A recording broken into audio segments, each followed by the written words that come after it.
Well, inaction is not exactly dropping out. My objection to action is it assumes understanding. In order to act, you have to know what should be done. Who can claim to know what should be done? I interviewed Ram Dass in Prague this summer, and it completely blew my mind. The guy actually believes he knows what should be done. He doesn't doubt his own judgment. We all know what's to be done. What's wrong with that, though? Well, it's amazing to me. I've never known a moment of that kind of certitude about what was going on. It's like interviewing a Martian for me. I think, this person believes they understand what's going on. Bizarre. I feel it the way you would touch a Maserati. We don't know what's going on. For example, we mentioned the asteroid thing. We want to save the rainforest. It seems perfectly rational to wish to save the rainforest. If, however, and we already have one example of this occurring, an asteroid is going to strike the Earth in the next 10,000 years, saving the rainforest appears to be a completely stupid place to put energy. What we should have been doing was learning how to blow up asteroids.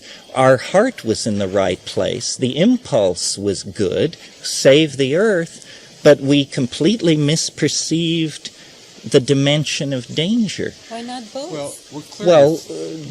Sure, but then there are 10 other of these things as well, or 20 other. So better to believe, I think, that how can it possibly be that the fate of things comes to rest on a talking monkey? What kind of cosmos would write a script like that? Far more likely that we just simply are a self-important monkey.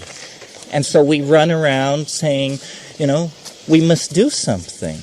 Well, that really assumes that you are really, it sounds as though that assumes we're caught in the we are a separate identity. Okay? You mean from the planet? From everything, that we are a separate identity. And,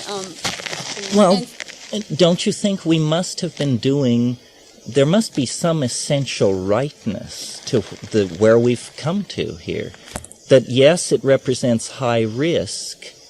It would have been less risky if there had been no human civilization. But on the other hand, a whole bunch of things wouldn't exist that do exist. And nature is truly mysterious, truly beyond rational apprehension.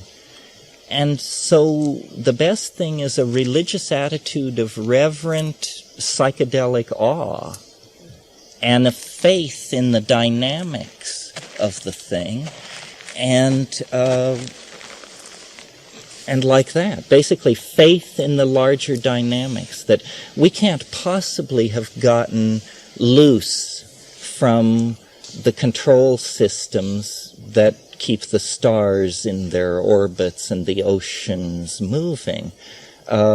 It's just that this represents an experiment of some sort. Many times in the Earth's history, remember that once oxygen was a toxic gas, and all life on Earth was under threat from the accumulation of oxygen. Solving that problem laid the basis for eukaryotic life. Once there were no flowering plants, and the death of a climaxed ecosystem, I dare say rainforests from here to everywhere, gone in a single moment. And there's an older scar where the same thing happened. So I think it's important to live and to be, but the anxiety of the uncompleted plan, I think, is a misperception. The Chinese guy Wi Po Yang said, worry is preposterous. Worry is preposterous.